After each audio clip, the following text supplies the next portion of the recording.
శృతి, ice క్రీమ్కి యవ్వనానికి చాలా దగ్గర సంబంధం ఉంది తెలుసా? ఐస్ క్రీమ్ కరిగిపోకముందే తినేయాలి, యవ్వనాన్ని జారిపోకముందే జుర్రేసుకోవాలి.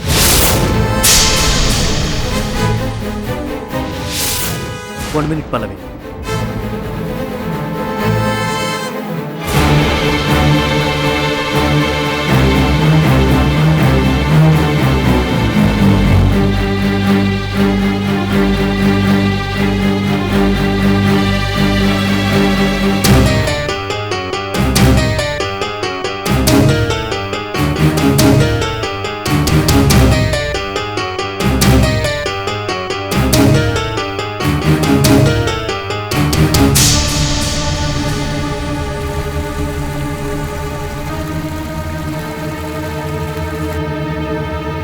ఇప్పుడే వస్తాను శృతి.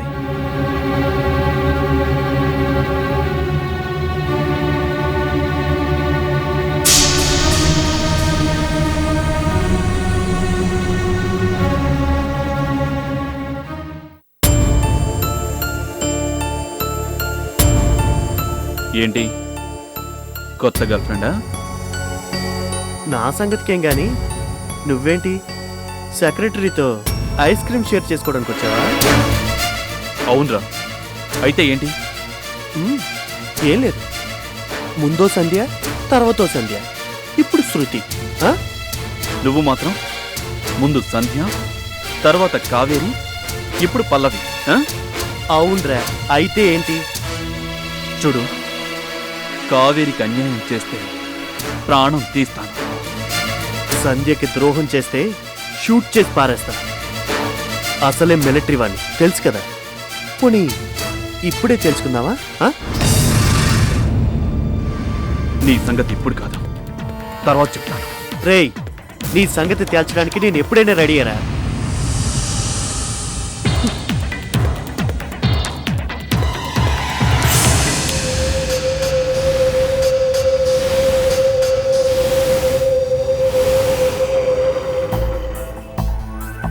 డోంట్ వరీ డార్లింగ్, మొరిగే కుక్కలు కరవు.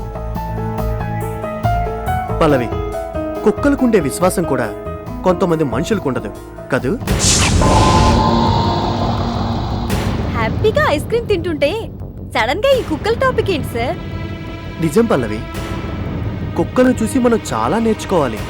వాటికి విశ్వాసం మాత్రమే కాదు, తన వాళ్ళ కోసం ప్రాణాలకి తెగించి పోట్లాడే లక్షణం ఉంటుంది. కొంతమంది మనుషులకైతే తమ స్వార్థం కోసం సిగ్గు బిడియం అన్నీ వదిలేస్తారు, అయిన వాళ్ళకే ద్రోహం చేయాలని చూస్తారు.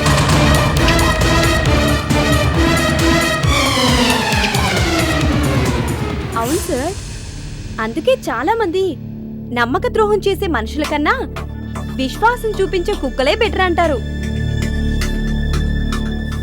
శృతి, పద వెళ్దాం. చిచ్చి, ఇది మనుషులుండే చోటు కాదు, కుక్కలుండే చోటు. కరెక్ట్.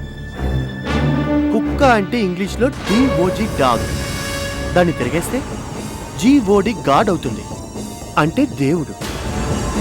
మరి అయిన వాళ్ళకి ద్రోహం చేసే మనిషిని తిరిగేస్తే దెయ్యం అవుతుంది, సెల్ఫిష్ దెయ్యం అవుతుంది కదూ? Correct sir.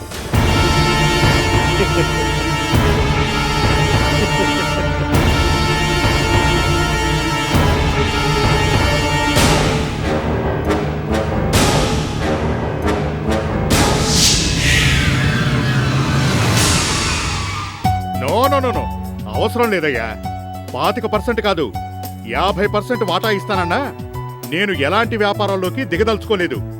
ఉన్న బిజినెస్ నే అతి త్వరలో పూర్తిగా మా అమ్మాయికి అప్పగించేసి హ్యాపీగా రిటైర్ అయిపోదాం అనుకుంటున్నాను. అర్థమైంది కదా? ఫోన్ పెట్టే. డాడీ, ఎక్కడి నుంచమ్మా? షాపింగ్ నుంచి డాడీ. నువ్వు షాపింగ్కి వెళ్ళావా? వెళ్ళాలనిపించింది డాడీ, చాలా రోజుల తర్వాత. ఒక్కదానివే వెళ్ళావా? నాతో మోహన్ గారు వచ్చారు డాడీ, అందుకే ఇవన్నీ కొన్నాను. డాడీ, మోహన్ గారి సెలెక్షన్ చాలా బాగుంటుంది. ఆర్మీ మెన్ కదా, పైకల్లా సీరియస్ గా కనిపిస్తారు, కానీ మోహన్ గారికి మంచి టేస్ట్ ఉంది. అసలు మోహన్ గారితో మాట్లాడుతుంటే టైమే తెలీదు అనుకోండి. 4. అవును డాడీ, డాడీ ఆ షాప్ వాడు నా ముందు 40 రకాల చీరల్ని తెచ్చి పెడితే ఏది సెలెక్ట్ చేయాలో అర్థం కాక కన్ఫ్యూజ్ అవుతుంటే మోహన్ గారు 4 చీరల్ని సెలెక్ట్ చేశారు. 5 అఫ్ కోర్స్ 5వ చీర మోహన్ గారు సెలెక్ట్ చేసింది కాదనుకోండి, నాకు నచ్చిందని తీసుకున్నాను. 6 ఆరేంటి? నేను తీసుకుంది 5 చీరల్ని డాడీ. నేను 6 అని చెప్పింది చీరల గురించి కాదు బేబీ.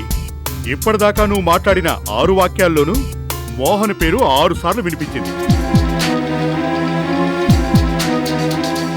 మోహన్ నీకు అంత బాగా నచ్చాడమ్మా? కన్న తండ్రిని నా దగ్గరెందుకమ్మా సిగ్గుపడతావు? మోహన్ నీకు అంత బాగా నచ్చాడా?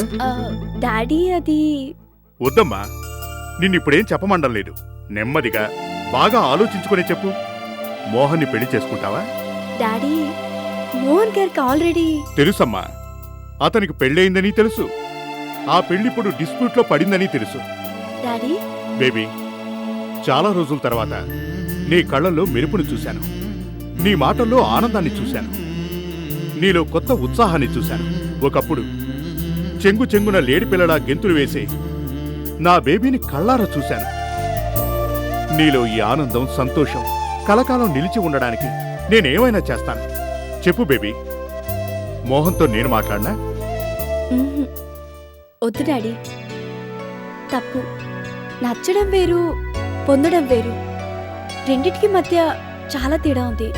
నీ డాడీ తలుచుకుంటే నీకు నచ్చిందే పొందగలుగుతావమ్మా. తెలుసు డాడీ, అందుకే వద్దంటున్నాను.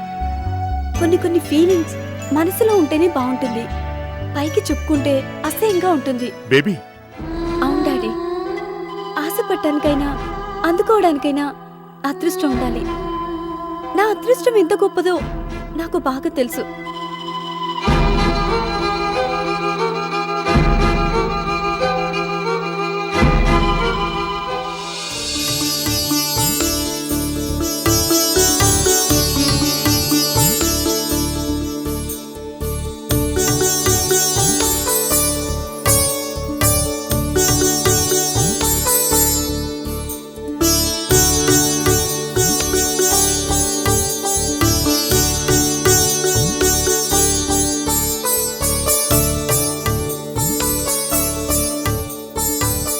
నాన్నా, నాన్నా,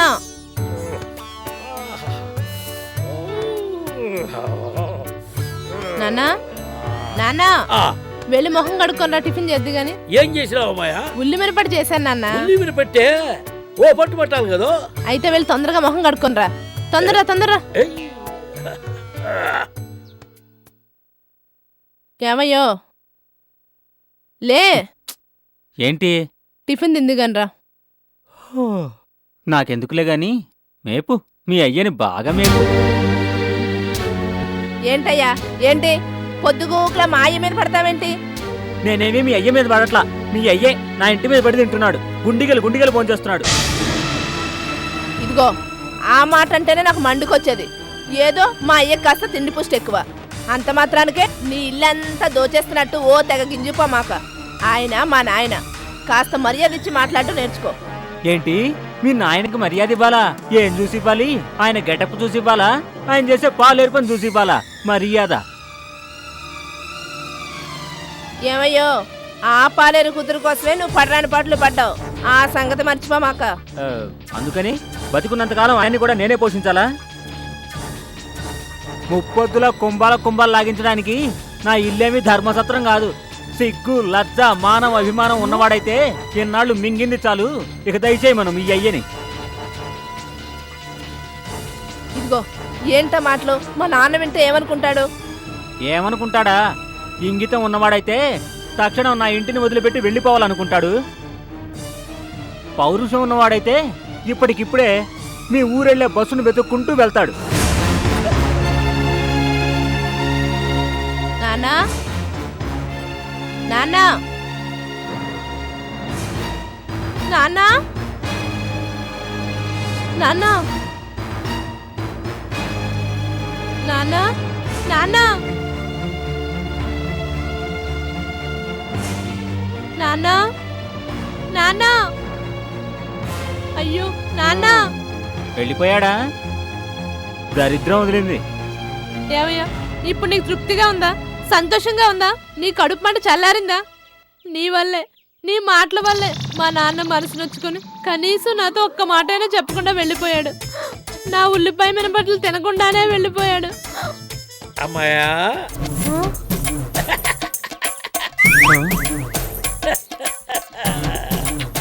నాన్న ఉన్నావా నాన్న?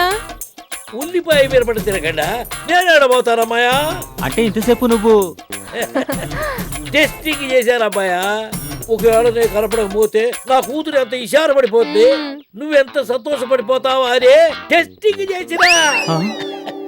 ఓని పడ్డబడ అదేంటనుడో కరెంట్ షాక్ కొట్టిన కాకి పిల్లలే నోరు తెరిచినావా? దోమలు దూరిపోతాయి కదా. తిన్న షాక్ చాలు కానీ లోపల పద. అన్నా ఈ కాశీతోనే అసలా ఎట్టుంది నా టెస్టింగ్? నన్నే కొంపలో చేయాలో కొడదాం అనుకున్నా, అది నీ వల్ల కాదులే.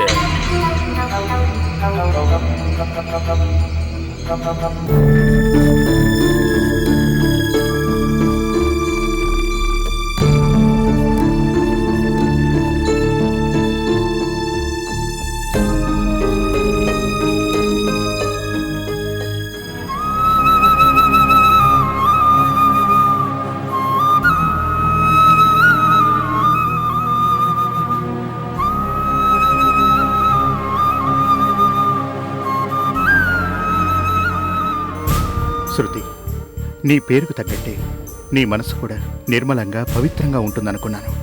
అగ్నిసాక్షిగా నీ మెళ్ళో 3 ముళ్ళు వేసి 7 అడుగులు నడిచి నిన్ను నాదాన్ని చేసుకోవాలని ఆశపడ్డాను. కానీ నువ్వు ఎందుకింత దారుణంగా ప్రవర్తిస్తున్నావు? డబ్బు కోసం, పదవి కోసం అంగడి బొమ్మల అన్న ఇంట్లో చేరి ఛ!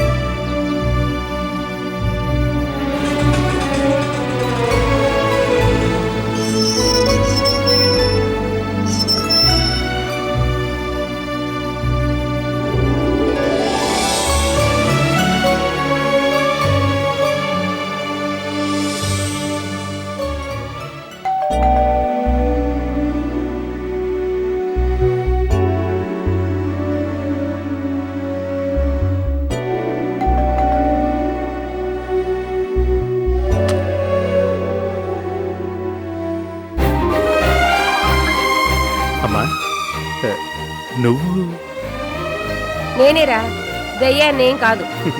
అదేంటమ్మా, నువ్వు బయలుదేరి ముందు ఫోన్ కాల్ చేస్తే నేనే స్టేషన్కి వచ్చి పికప్ చేసుకునేవాడిగా. ఏమో స్టేషన్కి వచ్చి పికప్ చేసుకునేవాడివో, లేక అర్జెంటుగా క్యాంప్ డ్యూటీ పడింది ఊళ్ళో ఉండను నువ్వు రావద్దే అమ్మా అని నాకు మస్కా కొట్టేవాడువో ఎవరికి తెలుసు. అందుకే ఫోన్ చేస్తే మొదటికి మోసం వస్తుందని ఇలా దిగబడ్డాను, నీ సంగతి ఆటో ఇటో తేల్చి పారేయడానికి. వీలు చూసుకుని వద్దామనుకున్నానమ్మా. ఇది ప్రతిసారి చెప్పే కథే కదరా. 5 ఏళ్ల క్రితం నీకు పోలీసు ఉద్యోగం వచ్చినప్పటి నుంచి పోరుతున్నాను, పెళ్లి చేసుకోరా నాయనా, కోడల్ని తీసుకురారా, నాకో మనవణ్ణి కనివరా అని నెత్తి నోరు కొట్టుకుని మొత్తుకుంటున్నాను. అయినా నువ్వు నా మాట లక్ష్య పెడితే కదా. అమ్మా, ఎప్పుడు ఈ కేసులు గొడవలు వీడితోనే సరిపోతోంది, ఇంకా ఆ పెళ్లి గొడవ ఎందుకు? అందుకే ఏ బాధల బద్ది వద్దనుకున్నాను. అర్థం చేసుకోవే. నోరు ముయ్యరా. అంటే పోలీసు వాళ్ళు అసలు పెళ్లిళ్లే చేసుకోరా? చెప్పు. అబ్బా, అందరి సంగతి వేరు, నా సంగతి వేరు. ఆ వేరే ఏంటి అని అసలు నీకు తలకాయ ఉందిరా? తలకాయ లేకపోతేనే నీ కొడుకు ఇంత పెద్ద పోలీస్ ఆఫీసర్ అయ్యాడు. అబ్బో అయ్యావులే పెద్ద పోలీస్ ఇన్స్పెక్టర్. ఆ నెత్తి మీద జుట్టు కాస్త నెరిసిపోయి పండుడిపోయాక అప్పుడు చేసుకుంటావా పెళ్లి? ఒరే అర్జున్, ఏ వయసులో జరగాల్సిన ముచ్చట ఆ వయసులోనే జరగాలరా. బ్రహ్మచారి ముదిరినా బెండకాయ ముదిరినా ప్రయోజనమే ఉండదంటారు. ఆ పైన నీ ఇష్టం. అబ్బబ్బబ్బబ్బా, ఇలా నాన్ స్టాప్ గా దండకం చదువుతావనే ఊరికి రావడం మానేశావు అంతేగా. అందుకే నేనే వచ్చేశాను. ఇదిగో ఈ వేసవిలోనైనా పెళ్లి గిళ్ళి చేసుకునేది ఏమైనా ఉందా లేదా? అమ్మా, నేను ఇప్పట్లో పెళ్లి చేసుకోను. ఇప్పట్లో చేసుకోవా, ఎప్పటికీ చేసుకోవా? ఒరేయ్, నేను నీ తల్లినిరా, నా దగ్గర మొహమాటం ఎందుకు? పోనీ నువ్వెవరినైనా ప్రేమిస్తే నాతో చెప్పు. మాట్లాడవేరా? అలాంటిదేం లేదమ్మా. ఉంటే ముందు నీతోనే చెప్తాగా. ఏమిటో, నీకు పెళ్లి చేసి ఓ మనవళ్ళో మనవరాల్లో ఎత్తుకుని ఆడిస్తూ మురిసిపోయే అదృష్టం ఈ జన్మకు ఉందో లేదో.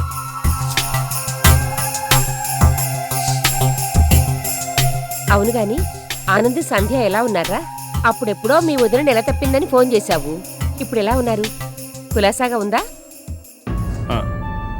కులాసాగానే ఉంది, కానీ అన్నయ్య ఇంట్లో మాత్రం కాదు. అదేంట్రా? అవునమ్మా, అన్నయ్య వదిన విడిపోయారు.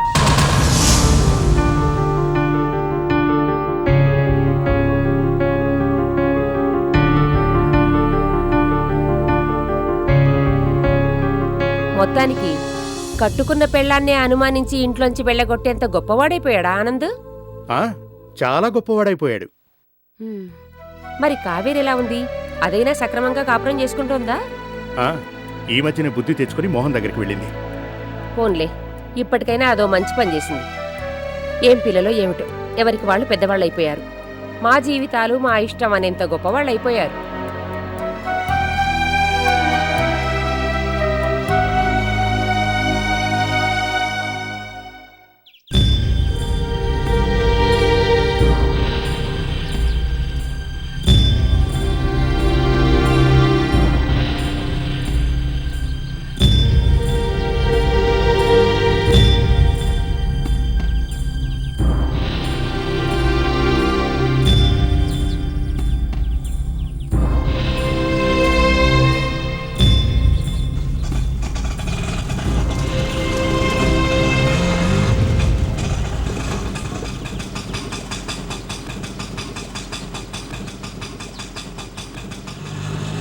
కావేరి, ఎంతసేపటి నుంచి ఎదురు చూస్తున్నానో తెలుసా? తొందరపడితే ఎలా మావయ్య? అనుకున్న పని జరగాలంటే ఓపిగ్గా ఎదురు చూడాలి మరి. సరేలే, ఏదో గొప్ప ప్లాన్ చెప్తానన్నావు. ఏంటా ప్లాన్? చెప్తాను మావయ్య, చెప్పడానికే కదా వచ్చాను. అబ్బా, ఊరించకుండా ముందు ఆ ప్లాన్ ఏంటో చెప్పు. ఇలాంటి ప్లాన్లు చెప్పడానికి మాత్రం నన్ను కాకా పడతావు. ఆ శృతి ముందు మాత్రం నోటికొచ్చినట్టు తిడతావు. ఆవిడ గారిని మెప్పించడానికి ఓసారి నన్ను కొట్టావు కూడా. నేనేమీ మర్చిపోలేదులే. అవన్నీ ఇప్పుడు ఎందుకు? ఇప్పుడు కాక ఇంకెప్పుడు చెప్పను? చెప్తే మాత్రం నువ్వు వింటావా ఏంటి? ఆ శృతి వచ్చినప్పటి నుంచి నువ్వు పూర్తిగా మారిపోయావు. చీటికి మాటికి నా మీద చిరాకు పడుతున్నావు. కావేరి, ప్లీజ్. ప్లీజ్ అంటే మాత్రం నేను కరిగిపోతానా ఏంటి? నేనేమో మా మావయ్య కదా అని నీకోసం పడరాని పాటలు పడి మొన్నటికి మొన్న ఆ టెండర్ కొటేషన్ తెచ్చిస్తే నాకేమిచ్చావేంటి? నువ్వు మాత్రం శుభ్రంగా కోట్ల విలువైన కాంట్రాక్ట్ ని అప్పనంగా కొట్టేశావు. ఒకే ₹1 తేడాలో మాట వరుసకైనా కావేరి ఇంత సహాయం చేశావు కదే, నీకేం కావాలో చెప్పు అని అడుగుతావనుకున్నాను. అడిగావేంటి? ఈసారి మళ్ళీ కొత్త ప్లాన్ చెప్తానని ఫోన్ చేస్తే మాత్రం నాకన్నా ముందే వచ్చి కూర్చొని ఎంతసేపటి నుంచి ఎదురు చూస్తున్నానో అంటావా? పెద్ద గొప్ప. Sorry, I'm really sorry. ఈసారి నువ్వు కల్లో కూడా ఊహించలేనంత ఖరీదైన గిఫ్ట్ కొని పెడతాను, సరేనా? నీ గిఫ్ట్ కోసం ఇక్కడెవరు ఎదురు చూడటం లేదులే. తీసుకెళ్లి ఆ శృతికే ఇచ్చుకో. అబ్బా కావేరి, చిన్నపిల్లల ఏంటిది? నేను ఎలాంటి వాడినో నీకు తెలీదు? నా మేనకోడలిగా నీ మీద నాకు ఎంత అభిమానం ఉందో నీకు తెలీదు? తెలుసు కాబట్టి ఎప్పటికప్పుడు అన్ని మర్చిపోయి మా మావయ్య గెలవాలి అనుకుంటున్నాను. అయితే చెప్పు, ఏంటా ప్లాన్? వర్కౌట్ అవుతుందా? అవుతుందా కాదు మావయ్య, తప్పకుండా అయి తీరే బ్రహ్మాండమైన ప్లాన్. నీ పని నా పని ఒకేసారి పూర్తి చేసే అద్భుతమైన ప్లాన్. అబ్బా, చంపుకు తింటున్నావు కదే, చెప్పు ముందు. మావయ్య, నీకు మీ ఆవిడ, నాకు మా ఆయన బద్ద శత్రువులు, అవునా? అవును, అందులో సందేహం ఉంది. కరెక్ట్. సందేహాన్ని మాత్రమే కాదు, అనుమానాల్ని అపార్థాల్ని కూడా సృష్టించే ఆ మోఘమైన ప్లాన్ ఏంటో తెలుసా?